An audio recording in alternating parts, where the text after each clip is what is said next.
السلام عليكم ورحمة الله وبركاته. لو أول مرة تشوفوني أنا أميرة مشعل، ودي قناتي تكات أميرة في المطبخ. النهاردة يا جماعة الفيديو مختلف خالص الصراحة يعني أنا الحقيقة ما كنتش عارفة أسمي الفيديو إيه، ولا أعرف الشخص اللي على التورتة أصلا خالص ولا أي حاجة. بس أنا يعني هقول لكم يعني الموضوع من أول خالص بالتفصيل كده. بس يعني وانا بتكلم، قبل ما اتكلم اصلا يعني الشخص ده متوفي. ادعوا له بالرحمه وربنا يرحمه برحمته الواسعه يا رب. ويصبر مامته ويصبر اهله. انا بس يعني هقطع في التورته ديتي وهقول لكم القصه ايه، بس يعني عشان ما اطولش عليكم والفيديو يبقى خفيف خالص يعني. لان انا غرضي من الفيديو يعني اول حاجه اللي انتوا تدعوا لمامته ان هي ربنا يصبرها. مش غرضي اي حاجه تانية والله خالص، ولا ربح على الفيديو ولا اي حاجه خالص. انا كمان هقصر الفيديو عشان ما يبقاش فيه اعلانات ولا حاجه.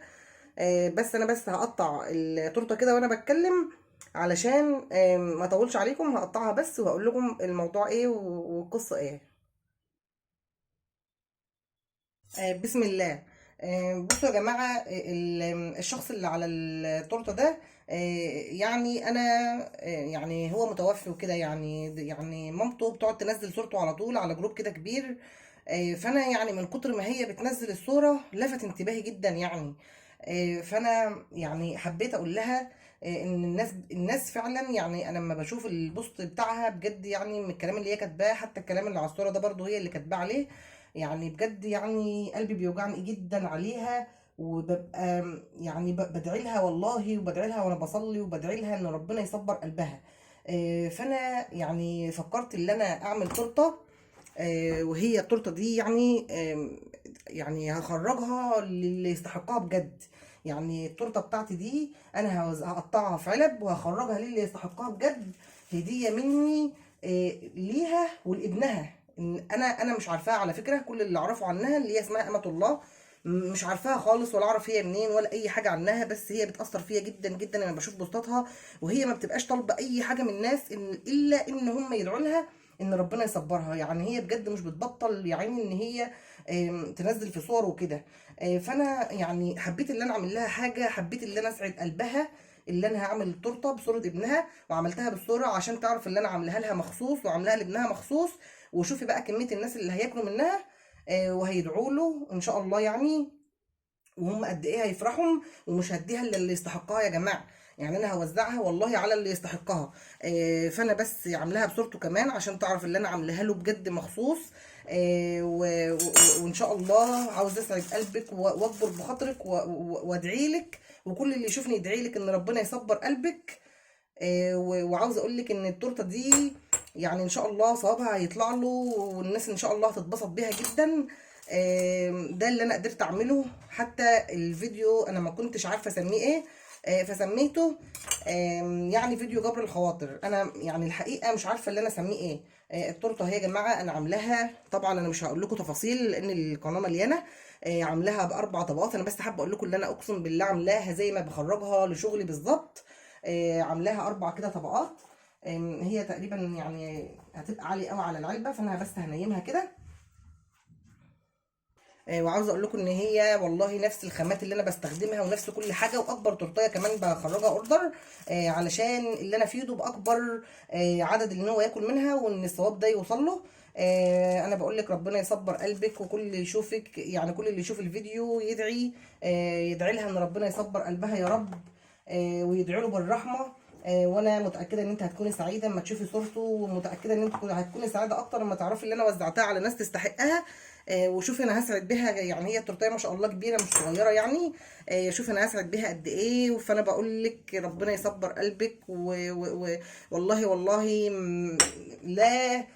لا يعني ابتغي من هذا الفيديو اي شيء الا اللي انا اقول لك ربنا ادعي لك ربنا يصبرك واخلي الناس تدعي لك. يعني القناه بتاعتي يعني مش مشهوره يعني ولا حاجه قوي. انا لسه يعني في البدايات، فانا يعني مش هعمل بيها دعايه ولا اي حاجه خالص يعني. انا بس بكبر خاطرك وبدعي له بطريقتي. حتى انا يعني فكرت ان انا اعمل سلسله للموضوع ده. يعني ما كانش في دماغي. انا كان في دماغي اعمل التورته بتاعتك بس. بس انا يعني هخليها حلقات يعني انا هخليها حلقات، وفي دماغي اللي انا يعني هعمل الموضوع ده ان شاء الله. ليه لا؟ يعني ما يكون ده مجالي، واللي انا اعمل حاجه زي كده مره في كل شهرين ولا شهر حتى. ايه المشكله لما انا اعمل حاجه زي كده؟ مفيش اي مشكله خالص يعني.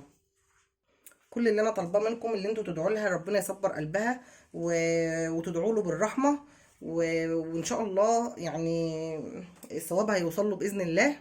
فادعوا لها يا جماعه ان ربنا يصبر قلبها ويرخي على قلبها الصبر والايمان.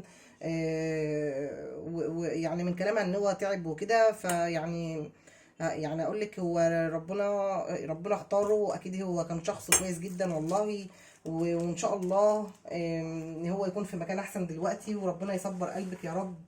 ويعني ويقوي ايمانك ويصبرك على اللي انت فيه. وبقول لك احنا حاسين بيكي، ويعني احنا مش بنتضايق من بوستاتك خالص والله، احنا بالعكس يعني بنزعل علشانك، مش بنتضايق من بوستاتك ابدا يعني. وربنا ما يكتبها على اي ام يا رب ابدا. ويا رب اكون اسعدتك باللي انا عملته. يعني ده اللي في مقدرة اللي انا اعمله. وانا هنزل البوست على الجروب اللي هي بتنزل فيه. انا بالنسبه لي شافته ما شافتوش، خلاص هي كده كده الثواب رايح للشخص ده.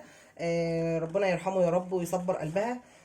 انا بس يعني هكمل تقطيع، هي تورتايه كبيره ما شاء الله، مش هخليكم معايا الوقت ده كله، هكملها بس كده تقطيع كلها واعبيها في العلب علشان اوزعها. اهو يا جماعه انا عملتها كده كلها، يعني زودت في الصغيره دي كمان كده قطعه. يعني ما بحبش الحاجه القليله، عشان كده اللي ياكل يتبسط كده. حطيت قطعتين في الصغيره دي، والكبيره دي برضو حطيت فيها اهو. دول كده قطعتين كبار، وفي حاجات كمان حطيت فيها ثلاثه عشان لو اسره يعني من كذا فرد ولا حاجه. اهو الكميه دي اللي انا عملتها اهو. دي الكميه اللي انا عملتها، بس هي بس الكاميرا مش جايباها كلها.